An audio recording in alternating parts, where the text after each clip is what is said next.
नमस्कार दोस्तों, welcome to success drift. Bharat में शायद ही कोई ऐसा होगा जो रतन टाटा के नाम से परिचित ना हो। कुछ उन्हें सक्सेसफुल बिजनेसमैन के रूप में जानते हैं तो कुछ उन्हें उनके चैरिटी के लिए जानते हैं। लेकिन जो भी कारण हो, रतन नवल टाटा अपने नाम की तरह ही एक रत्न है। यहाँ तक कि इतनी सफलता के बावजूद भी वो अभी भी दुनिया के सबसे अमीर आदमियों की सूची में नहीं आते हैं, और इसका कारण उनके द्वारा किए गए परोपकारी काम है। उन्होंने हमेशा समाज को वापस देने में विश्वास किया है, और ऐसी विचारधारा वाला व्यक्ति वास्तव में बिजनेस की दुनिया में सभी सम्मान का हकदार है। और आज के इस वीडियो में हम इन्हीं के बारे में बात करेंगे और जानेंगे वो 5 कारण जिससे कि रतन टाटा हम सबके लिए एक बिजनेस आइडियल तो है ही, लेकिन साथ ही साथ वो एक अच्छे इंसान भी है। तो अगर आप भी इन 5 चीज़ों को अपने जीवन में अपना लेते हैं तो आपका जीवन भी सफल हो जाएगा।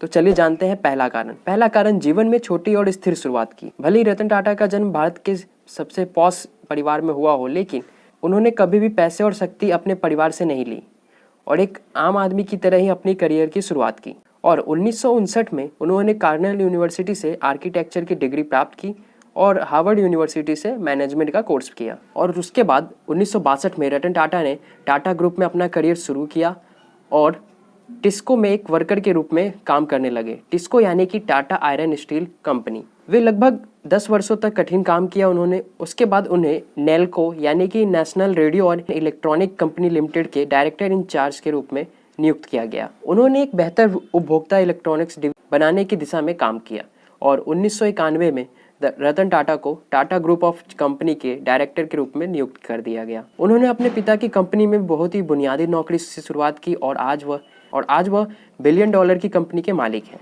टाटा ग्रुप के डायरेक्टर के रूप में वह अपनी कंपनी के लिए अंतर्राष्ट्रीय मान्यता और प्रतिष्ठा हासिल करने में सक्षम रहे। कंपनी ने अमेजिंग परफॉर्मेंस दिया, जिससे कि Tata group New York stock exchange में लिस्ट कर दिया गया।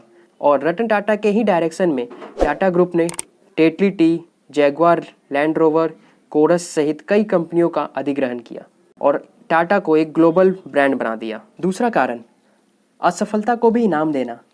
अंतर्राष्ट्रीय स्तर पर जब एक कंपनी को विकसित करना होता है तो उसके लिए जितनी की ऊर्जा और समय की आवश्यकता होती है, उससे रतन टाटा द्वारा पूरी तरह से समझाया जा सकता है। कंपनी के लिए हमेशा उनके आइडियाज़ सफल नहीं रहे, जैसे कि 2009 में नैनो कार असफल रही। एक बार जब कुछ वर्षों तक टाटा मोटर्स बिजनेस के साथ साथ इनोवेशन के मामले में भी अच्छा नहीं कर रही थी, तो रतन टाटा फेलियर को रिवॉर्ड देने का विचार लेकर आए और टाटा ग्रुप में एक वार्षिक प्रतियोगिता शुरू की। जो कंपनी में सर्वश्रेष्ठ असफल आइडिया को लेकर आएगा, उसे कंपनी रिवॉर्ड करेगी। इस प्रतियोगिता के पीछे असफलता का विरोध करना और फेल फास्ट लर्न फास्ट का मकसद था, और वो चाहते थे कि उनके कर्मचारी एसी कमरों से बाहर निकले और लोगों की प्रॉब्लम के लिए कुछ इनोवेटिव करें। तीसरा कारण, अपने अपमान पर विजय प्राप्त करना। टाटा ग्रुप ने जब अपनी पैसेंजर कार टाटा इंडिका को वर्ष 1998 में लॉन्च किया, लेकिन टाटा इंडिका अपने पहले वर्ष में ही असफल हो गई और पैसेंजर कार का ये प्रयोग विफल होता हुआ दिखाई दे रहा था। तो कई लोगों ने रतन टाटा को यह सलाह दिया कि आप ये पैसेंजर कार का बिजनेस बेच दीजिए। तो रतन टाटा ने भी इस पर सहमति जताई और फोर्ड को एक प्रपोजल दिया। तब उसके बाद फोर्ड हेडक्वार्टर में 3 घंटे की बैठक चली और तब फोर्ड के डायरेक्टर बिल फोर्ड ने रतन टाटा से कहा कि जब आप इसके बारे में नहीं जानते थे तो आप ये पैसेंजर कार के बिजनेस में एंट्री ही क्यों की, और यदि अगर हम आपसे अब यह बिजनेस खरीदते हैं तो यह एक एहसान होगा आप पे। यह सुनकर रतन टाटा को बहुत ही बुरा लगा और वो घर वापस जाने का फैसला किया उन्होंने। और यात्रा के दौरान वह बहुत ज़्यादा तनाव में थे और अपने आप को अपमानित महसूस कर रहे थे। लेकिन पहले विफलताओं के बाद टाटा मोटर्स पैसेंजर कार के अपने बिजनेस में अच्छा परफॉर्म कर रही थी।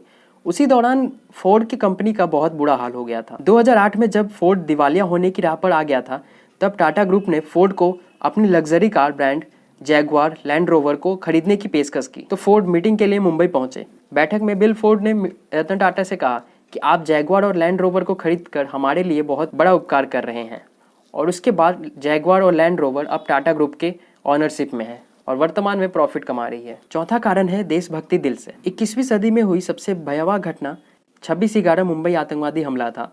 टाटा ग्रुप के ऑनरशिप वाले ताज होटल पर आतंकवादी हमला होने के कुछ महीनों बाद अपने ताज होटल को फिर से तैयार करने के लिए सबसे बड़ा टेंडर लॉन्च किया। उस टेंडर के लिए कुछ पाकिस्तानी कंपनियों ने भी आवेदन कर दिया और 2 पाकिस्तानी उद्योगपति अपॉइंटमेंट के बिना ही रतन टाटा से मिलने मुंबई पहुंच गए।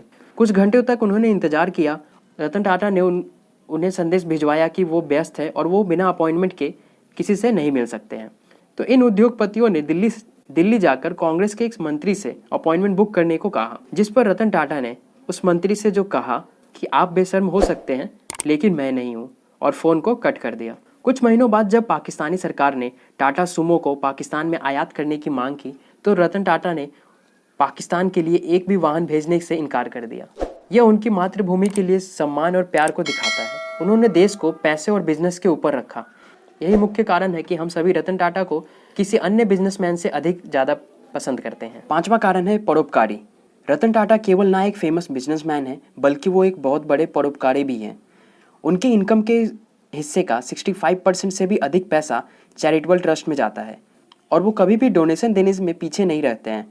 उनके जीवन का प्राथमिक लक्ष्य मानव विकास के साथ साथ भारतीयों के जीवन की क्वालिटी को बढ़ाना है। रतन टाटा हमेशा कहते हैं कि अगर आप तेज चलना चाहते हैं तो अकेले चलिए, लेकिन अगर आप दूर जाना चाहते हैं तो सबको साथ लेकर चलिए। यही मनोभाव और विचार उन्हें इतना अच्छा इंसान बनाता है कि उनके कॉम्पिटिटर भी उनकी प्रशंसा करते हैं। पिछले साल ही जब रतन टाटा को लाइफ टाइम अचीवमेंट अवार्ड देने के लिए इन्फोसिस के को फाउंडर नारायण मूर्ति जब आए तो उन्होंने सबसे पहले रतन टाटा के पैर छूकर आशीर्वाद लिए, फिर उसके बाद अवार्ड दिया।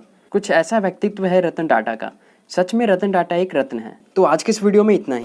लाइक करें अगर वीडियो काम की लगी हो तो, और कमेंट करके बताइए कि मैं और कौन से मेंटर और बिजनेस के बारे में वीडियो बनाऊं। शेयर करें इस वीडियो को उन लोगों के साथ जिन्हें बिजनेस में इंटरेस्ट हो या फिर जो कुछ बड़ा करना चाहते हो लाइफ में, और सब्सक्राइब करें हमारे यूट्यूब चैनल को हर संडे ऐसे ही वीडियो देखने के लिए, और बेल आइकन पर जरूर प्रेस करें वरना आपको नोटिफिकेशन नहीं मिलेगा और वीडियो आप मिस कर दोगे। और अगर आप ये वीडियो फेसबुक या इंस्टाग्राम पे देख रहे हैं तो हमारे पेज सक्सेस ड्रिफ्ट को फॉलो और लाइक करना मत भूलिएगा। और फाइनली थैंक्स फॉर वॉचिंग।